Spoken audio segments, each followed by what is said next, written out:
السلام علیکم. پروگرام پس آئینہ میں آپ کا میزبان غلام نبی مہرائی، اور آج ہم بات کریں گے تاریخی پس منظر پہ.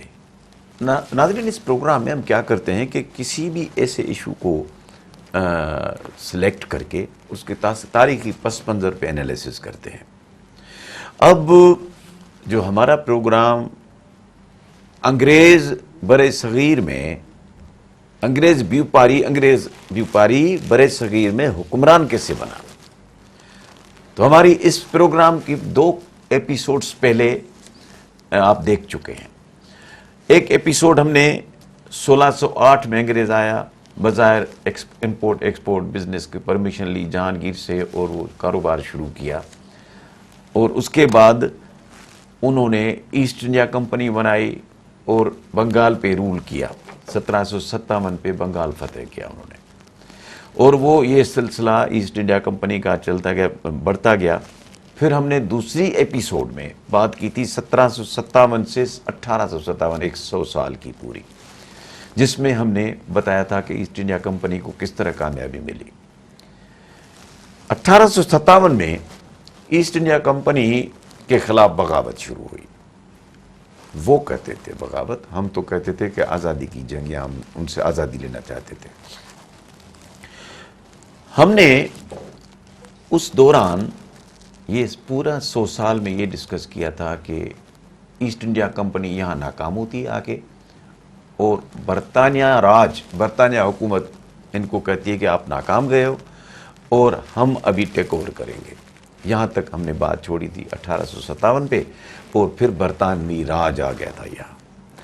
آج ہم بات کریں گے ایپیسوڈ 3 میں 1857 سے لے کے 1947 تک، 1947 تک. اور یہ چونکہ برطانوی راج اور اس کے بعد پاکستان ہندوستان پاکستان کا انڈیپینڈنٹ ہونا، اب یہ اس میں بہت سارے ایسے انسیڈنٹس ہیں، تاریخی معاملات ہیں. ہم کوشش کریں گے کہ اس ایک ایپیسوڈ میں اس کو کس طرح اکوموڈیٹ کرتے ہیں. حسب معمول ہمارے تاریخ دان، ہمارے مفکر، ہمارے محترم مبلا شاہ صاحب. السلام علیکم شاہ صاحب. 1857 لاسٹ ٹائم ہم نے کلوز کیا تھا ایپیسوڈ 2 میں کہ اس پہ برطانوی راج قائم ہو گیا تھا، وہ آگے. اب آگے بڑھتے ہیں. اب یہ ہے کہ 1857 سے اب شروع کرتے ہیں. لیکن آپ نے بہت اچھا کیا، ناظرین کو یہ آپ نے بتایا کہ ہماری یہ کوشش رہی ہے کہ 350 سال کی تاریخ جو ہے بر صغیر کی، جب انگریز یہاں بیپاری کی حیثیت سے آئے، پھر حکمران بن گئے، اور پھر آخر میں 1947 میں یہاں سے واپس چلے گئے. تو اب یہ 350 سال کی تاریخ 3 ایپیسوڈز میں، جیسے آپ نے کہا کہ ہم نے کوشش کی ہے کہ دریا کو کوزے میں بند دریا کو بالکل کوزے میں بند کرنے کی، اور آج اس کی تیسری قسط ہے. انشاءاللہ اس کو ہم پورا کریں گے 1947 تک لا کے. عام ایشوز جو ہیں، جس طرح آپ نے کہا بہت سی باتیں ہیں، لیکن جو مین مائل سٹونز ہیں ان کی ہم بات کریں گے. اچھا، جب 1857 میں جب انگریز نے ڈائریکٹلی حکومت پہ قبضہ سنبھال لی، برٹش گورنمنٹ نے، تو انہوں نے 2-3 بنیادی فیصلے کیے. ایک تو یہ تھا کہ ہاں بھائی، ایسٹ انڈیا کمپنی نے انہوں نے جو 3-4 خرابیاں کی تھی، اور یہاں پہ غصہ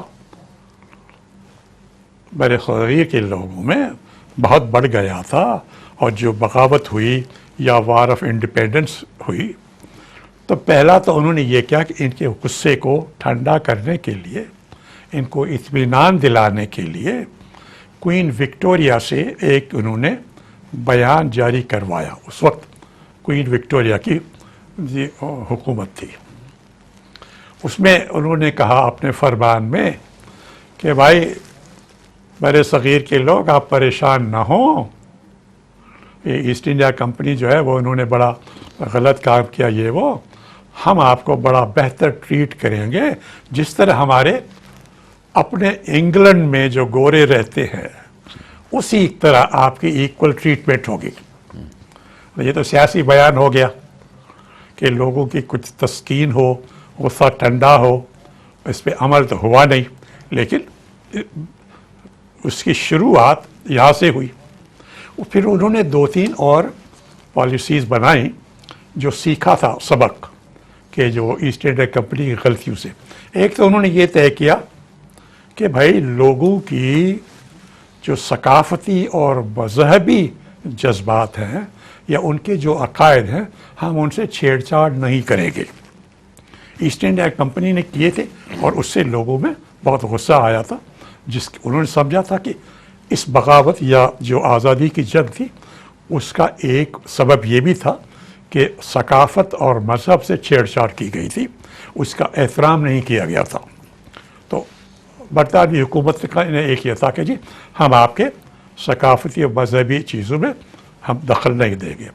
تیسری بات انہوں نے یہ کی کہ جی جو یہاں چھوٹی ریاستیں تھیں جن کے پھر بھی جو نواب یا پرنسز ان کی حکومت کرتے تھے, اور جو ایسٹ انڈیا کمپنی نے, جیسے ہم نے بات کی تھی کہ یہاں سندھ میں آئے گرچہ میر ٹالپور جو تھے ان کی بات ٹریٹی کر کے ان کی ہر بات کو تسلیم کر لیا تھا, پھر بھی انہوں نے ہٹا کے ڈائریکٹلی کنٹرول کیا. اسی طرح اودھ کی ہم نے بات کی تھی, واجد علی شاہ کی. تو انگریز نے کہا کہ اب ہم یہ کام نہیں کریں گے, اور جو کوئی 500 سے زیادہ ایسی چھوٹی موٹی ریاستیں تھیں, جیسے یہ خیر پور ہو گئی یا پاکستان میں بہال پور ہو گئی یا کلات ہو گئی, اس طرح دوسرے, تو ہم آپ کو جو پرنسز ہیں یا جو نواب ہیں وہ رہیں گے, ہم ان کو اپنا کمشنر یا ریزیڈنٹ آدمی ڈائریکٹر رکھیں گے, 2 یا 3 معاملات پہ ہم کنٹرول کریں گے, باقی لوکل معاملات پہ ان کو آزادی ہوگی تاکہ یہ ہمارے خلاف نہ ہو. یہ ان کی پالیسیز تھی کہ جی کچھ لوگوں کو کیرٹ اینڈ اسٹک, تو کیرٹ میں تو یہ آ گیا کہ ہم آپ کو اچھی طرح ٹریٹ کریں گے, آپ کی چیزوں میں ہم اتنی مداخلت نہیں کریں گے ثقافت اور مذہب میں, اور جو پرنسز ہیں ان کو رہنے دیں گے, ان کی ہم ریاستوں کو ضبط نہیں کر لیں گے. اسٹک کے لحاظ سے انہوں نے سخت قوانین بنائے کہ ساتھ ساتھ کنٹرول بھی کرنا ہے, اور انہوں نے بہت سخت قانون بنائے اور اس پہ بڑی سختی سے کئی سال تک, بلکہ 10 سال تک وہ بڑی زیادتیاں ہوتی رہیں لوگوں سے, تاکہ ایک ڈر اور خوف ہو جائے کہ بھائی آپ نے پھر یہ ہمارے خلاف بغاوت یا یہ آزادی کی جنگ کا جو ہے یہ اس قسم کا چکر نہیں کرنا. تو اس میں بہت سے لوگ تخمیناً کوئی 1 کروڑ کے سے زیادہ لوگ مارے گئے, گاؤں کو جلایا گیا, بہت سی ان کو تکلیفیں آئیں لوگوں کو. اب یہ جو باتیں ہوئیں اس میں یہ جو جنگ آزادی اس لیے بھی کہتے ہیں کہ صرف یہ فوجیوں کی بغاوت نہیں تھی انگریزی آفیسروں کے خلاف, اس میں عوام بھی تھے, سارے بر صغیر کے ساؤتھ سے لے کے نارتھ تک. اس میں مرد بھی تھے اور عورتیں بھی تھیں. یہ بھی ضروری ہے, آج کل عورتوں کا جو ہے وہ کم ہو گیا ہے پاکستان میں ان کا جو رول ہے, لیکن میں یہ ضروری اس لیے بھی کہنا چاہتا ہوں کہ 1857 کی جنگ میں مردوں کے شانہ بشانہ عورتوں نے اس جنگ میں حصہ لیا اور لیڈرشپ دی. اور خاص طور پہ 2 عورتوں کا ذکر کروں گا. ایک رانی آف جھانسی جس نے لیڈ کیا اپنے فوجوں کو انگریزوں کے خلاف مختلف جگہوں پہ لڑائیاں کرتی رہیں, جھانسی کی رانی ٹھیک. اور دوسری ہم نے بات کی تھی نواب واجد علی خان جو اودھ کے تھے, وہ تو بیچارے آرام سے چلے گئے, اس کو لے کے گئے کلکتہ. ان کی جو بیگم تھی اس نے انکار کیا جانے سے, ان کا نام ہے بیگم حضرت ماہر. انہوں نے کچھ اپنے فوجی لے کے انہوں نے انگریزوں سے لڑایا شروع کی, اور نہیں صرف لڑایا ایک نہیں کئی بیچاری لڑائیاں کرتی رہی.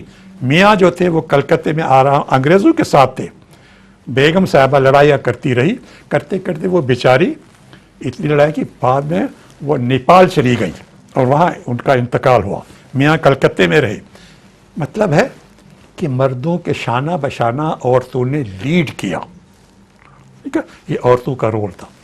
اب آئے کہ اس کا اثر کیا ہوا؟ ایک تو یہ تو انگریزوں نے کیا اور کچھ یہ بغاوتیں اور کچھ لوگوں میں یہ جو جذبہ ہو گیا، تو پھر لوگوں نے، مسلمان ہو یا ہندو، بر صغیر کے لوگوں نے پھر یہ سوچ پیدا ہوئی کہ بھئی ہم سوچیں یہ ہمارے ساتھ کیا ہو گیا، ہم کیوں انگریزوں کی کالونی بن گئے؟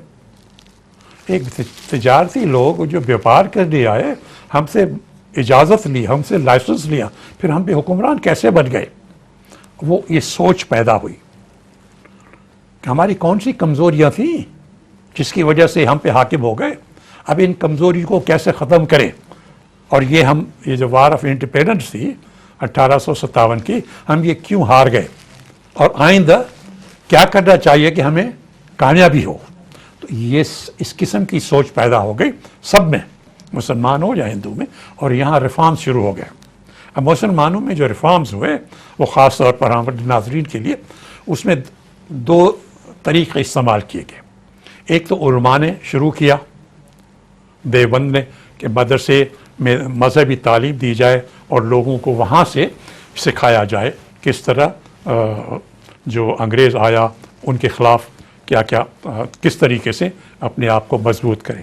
دوسرا سر سید احمد خان جو تھے اس نے شروع کی کہ مذہبی یہ تو ایک الگ تھا، اس نے کہا کہ جی سائنس اور انگریزی کی تعلیم اور ماڈرن نالج اس کے ذریعے طاقت پیدا کرو تاکہ آئندہ آپ پہ کوئی قبضہ نہ کرے۔ شاہ صاحب وقفہ لیتے ہیں، ناظرین ایک وقفہ لیتے ہیں، ملتے ہیں وقفے کے بعد۔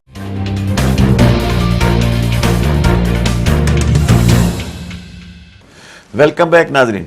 جی شاہ صاحب، آپ بتا رہے تھے کہ یہاں سے مدرسے شروع ہو گئے، ادھر سے سر سید احمد خان نے یونیورسٹی بنائی تاکہ مسلمان انگریزی پڑھیں، آگے بسم اللہ۔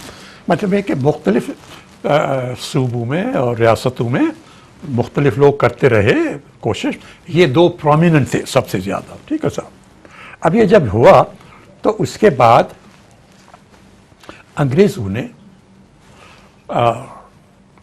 سوچا کہ ہم تھوڑی سی اپنے لوگوں کو تھوڑی سی ریلیکسیشن دیں، اب ہمارا کنٹرول ہو چکا ہے جس طرح پہلے ہم نے بات کی۔ اور اس دوران یہ تھا کہ پہلی عالمگیر جنگ شروع ہو گئی تھی 1913 سے لے کے 1917-18 تک، ٹھیک ہے نا۔ اب اس میں سب سے زیادہ انگریزوں نے جو جرمنی پہ سے لڑائی لڑی، تو انگریزوں کی لڑائی میں فتح دلانے کا، ان کو فتح دلانے کا سب سے بڑا جو عنصر تھا وہ تھا وہ فوج جو بر صغیر نے ان کو بھیجی تھی، جو یہاں سے لے کے گئے تھے، مسلمان ہوں، سکھ ہوں، ہندو ہوں، گورکھا ہوں، لاکھوں میں یہ جو لوگ لے گئے ان کی طرف سے لڑے، جب ہی جا کے انگریز کو فتح ہوئی، ورنہ فتح نہیں ہو رہی تھی۔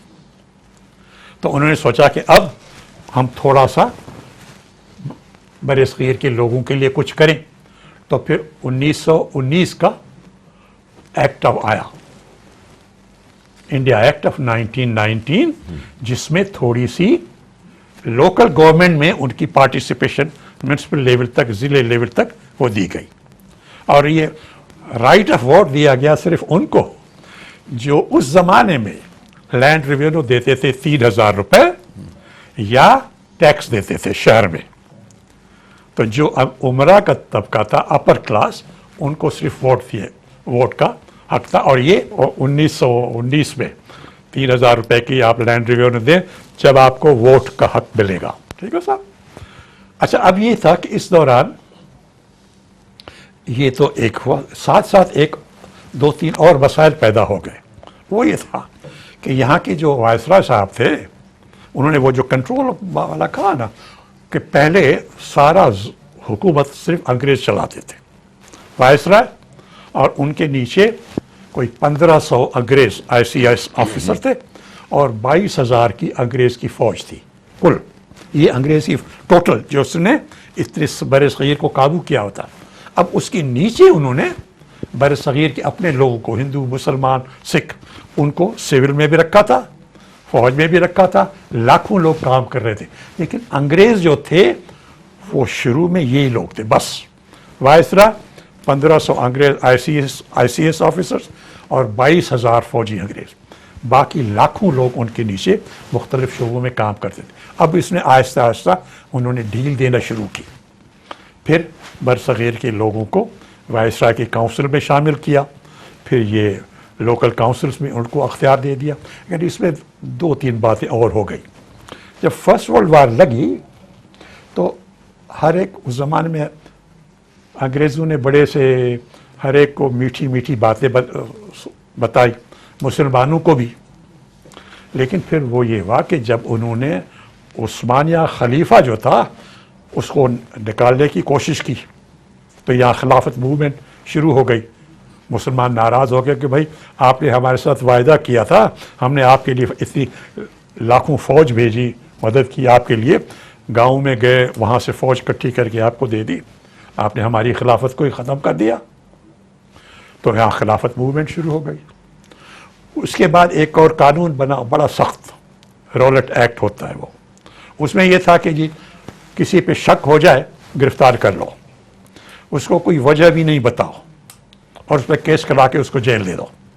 اب اس پہ بڑی ریبیلین بغاوت شروع ہوئی ایک لحاظ سے. اور اس میں ایک بہت مشہور واقعہ ہے جلیانوالہ باغ کا. اس جلیانوالہ باغ میں کوئی بڑا مجمع اکٹھا ہوا, کوئی 10,000 کے قریب یا کیا, اور وہاں پہ جنرل ڈائر تھے جنہوں نے ان کو حکم دیا کہ نکالنے کا, اور پھر ان پہ ڈائریکٹ فائرنگ کی. ربر بلٹس بھی نہیں, لاٹھی چارج بھی نہیں, ٹیئر گیس بھی نہیں, ڈائریکٹ فائرنگ, جس سے 350 سے زیادہ لوگ مر گئے وہیں پہ اور 1,200 زخمی ہو گئے. اس پہ سارے برِ صغیر میں آگ لگ گئی, مسلمان ہو یا ہندو ہو, سب میں. اور وہاں سے سول ڈس اوبیڈینس شروع ہو گئی. اب سول ڈس اوبیڈینس جب شروع ہوئی کہ جی ہم آپ نان کوآپریشن, نان سول, ادھر مسلمان ناراض ہو گئے, پھر وہ ہندو مسلمان مل کے سول ڈس اوبیڈینس ہو گئی, اور انگریزوں کے لیے بڑے مسائل پیدا ہو گئے. تو جو ایک اچھا اثر وہ قائم کرنا چاہتے تھے 1919 کے ایکٹ سے, یہ ظاہر ہو رہا ہے. انہوں نے پھر ایک اور بھیجی سائمن کمیشن ٹائپ, لیکن کسی نے تعاون نہیں کیا. پھر انہوں نے کہا کہ بھئی اچھا آپ لوگ جو ہو یہ اس ٹینشن کو ہم کیسے کم کریں. تو انہوں نے کہا جی آپ کو ہم مدعو کرتے ہیں لندن. اور پھر وہاں پہ شروع ہو گئی راؤنڈ ٹیبل کانفرنس. اب وہ راؤنڈ ٹیبل کانفرنس ہوئی 3, 1, 2, 3, اور 1930 سے لے کے 1933 تک. اس میں انہوں نے کوشش کی, انگریز بھی یہاں آ کے ٹھنڈی ہوا میں بیٹھو, وہ ایجیٹیشن کرتے رہے اور روز ہمارے خلاف, ادھر آ کے بیٹھو کہ اچھا آپ کو جو چیزیں چاہیے, جو تاکہ کس طرح ہم کٹھے, کچھ ہمارا مفاد, کچھ آپ کا مفاد, کون سی شکل تیار کرے کہ ایک نیا قانون بنائیں تاکہ آپ کے مفادات ہمارے کٹھے ہو جائیں. وہ 3 کانفرنس, کبھی ایک میں کوئی گیا کوئی نہیں گیا, ہم تفصیل میں نہیں جاتے, لیکن وہ کرا کے اس کی نتیجے میں ایک قانون آیا, انڈیا ایکٹ آف 1935. یہ ایک اہم تھا. ایک پہلے وہ انڈیا ایکٹ آف 1990, لیکن اس کا اثر ظاہر ہو گیا بیکاز کہ خلافت موومنٹ ہو گئی, جلیانوالہ باغ کا قصہ ہو گیا, اور پھر یہ سول ڈس اوبیڈینس نان کو یہ ہو گیا. تو پھر انہوں نے اکٹھا کیا راؤنڈ ٹیبل کانفرنس میں. اس کے بعد پھر وہ انڈیا ایکٹ آف 35. اب اس میں 2 باتیں خاص طور پر. انڈیا ایکٹ آف 35 میں ایک یہ تھا کہ جی نئے صوبے بنائے گئے. سندھ بمبے سے الگ کیا گیا اور یہاں پہ یہ نیا صوبہ بنا. پھر آسام کا نیا صوبہ بنا, اس کو بنگال سے الگ کیا. پھر بہار کو بنگال سے الگ کیا, پھر بہار کا صوبہ بنا.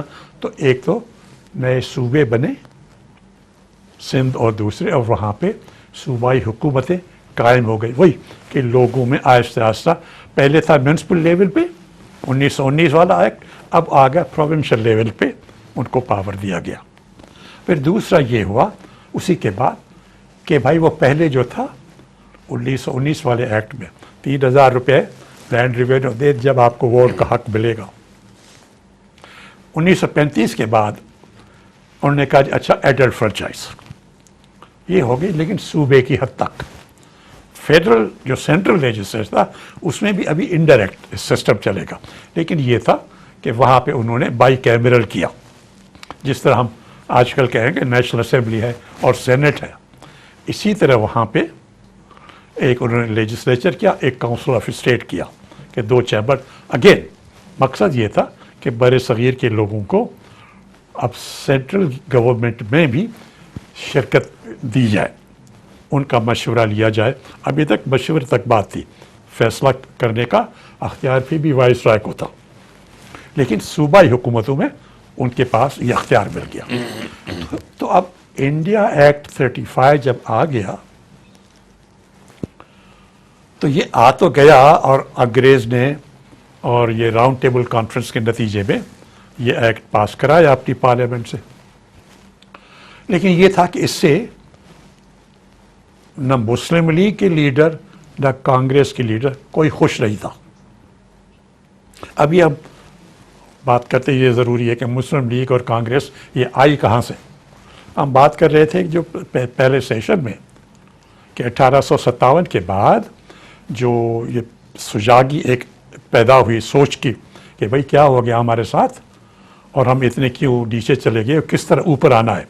تو ایک تو یہ سوشل اور ایجوکیشنل ایشوز جو تھا یہ کیا, اور ایک یہ پھر پولیٹیکل آرگنائزیشن کرنی پڑی. وہ 1857 میں بغاوت ہوئی یا war of independence, 1860s 1870s میں سر سید اور دیوبند کے یہ دونوں موومنٹ شروع ہو گئے. 1880s میں انڈین نیشنل کانگریس بنی, 1906 میں مسلم لیگ بنی. پہلے انڈین نیشنل کانگریس میں انڈیا اور مسلمان ہندو سب تھے, بلکہ ان کا جو تیسرا پریزیڈنٹ تھا کانگریس کا وہ مسلمان تھا. پہلا ایک ہندو تھا, دوسرا ایک پارسی تھا, تیسرا ایک مسلمان تھا. کیا بدر الدین طیب جی شاید یہ نام تھا, مدراس سے.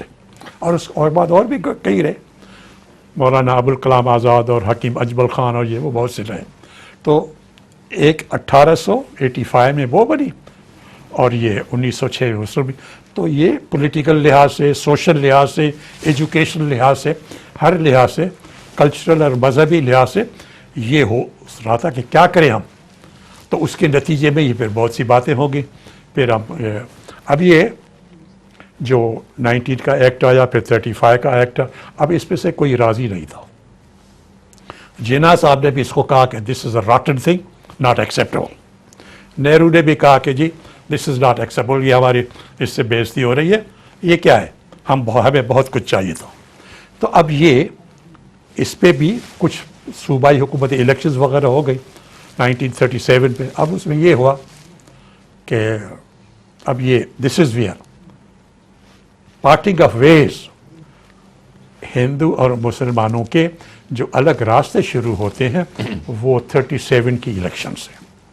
وہ کیسے کہ 37 کی الیکشن میں اس ٹاپک کو 37 کی الیکشن کو میرے خیال میں آخری حصے میں لیں. ناظرین ایک وقفہ, ملتے ہیں وقفے کا.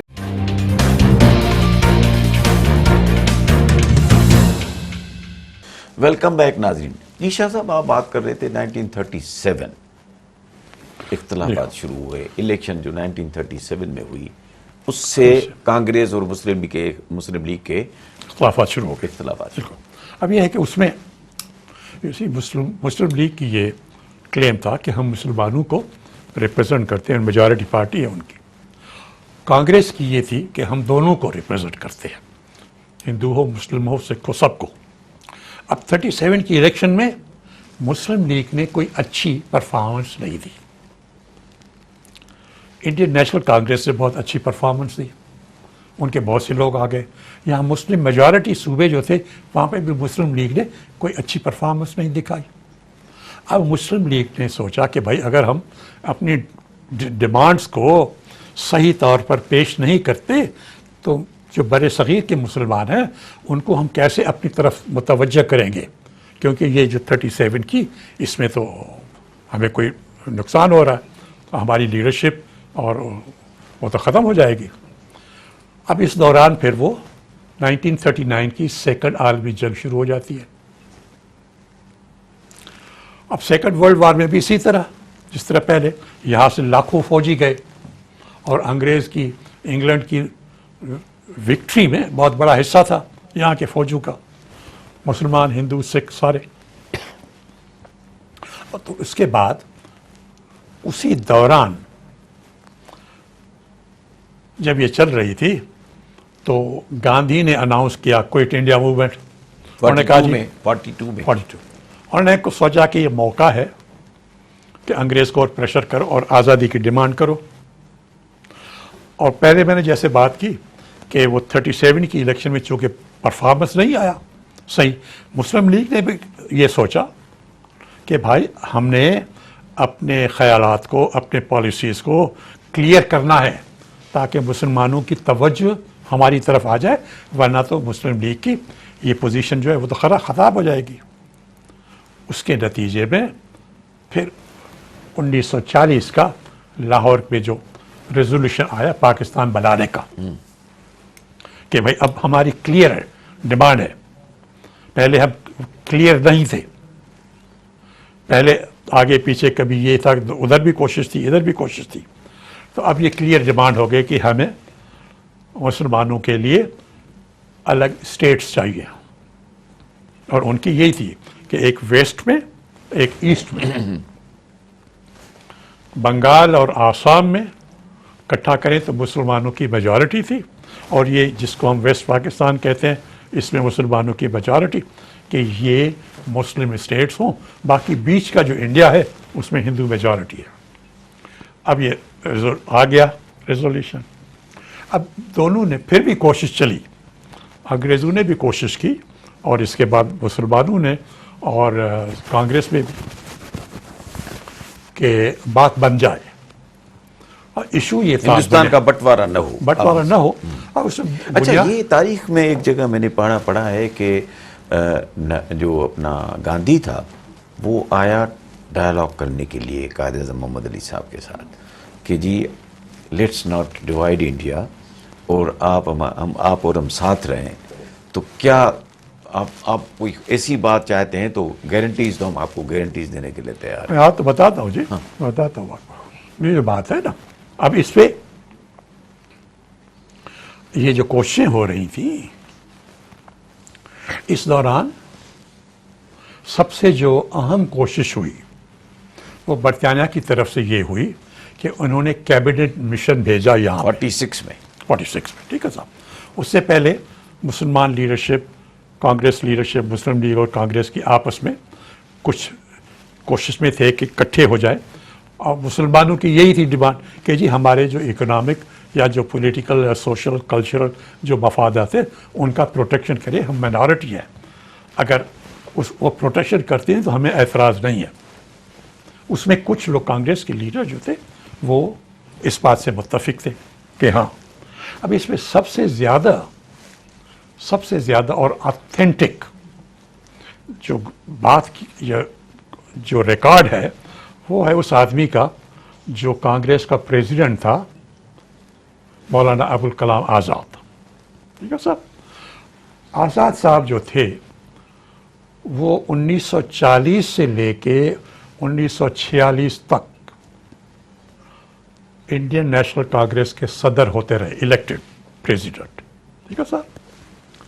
تو جب یہ کیبنٹ مشن یہاں آیا یہی معلوم کرنے کہ بھائی آزادی، ہم انڈیا، آپ آزاد ہو رہے ہو، اب آپ ہمیں بتائیں کہ آزادی کس طریقے سے ہو، اکٹھے ہو یا الگ دو ریاستیں ہوں.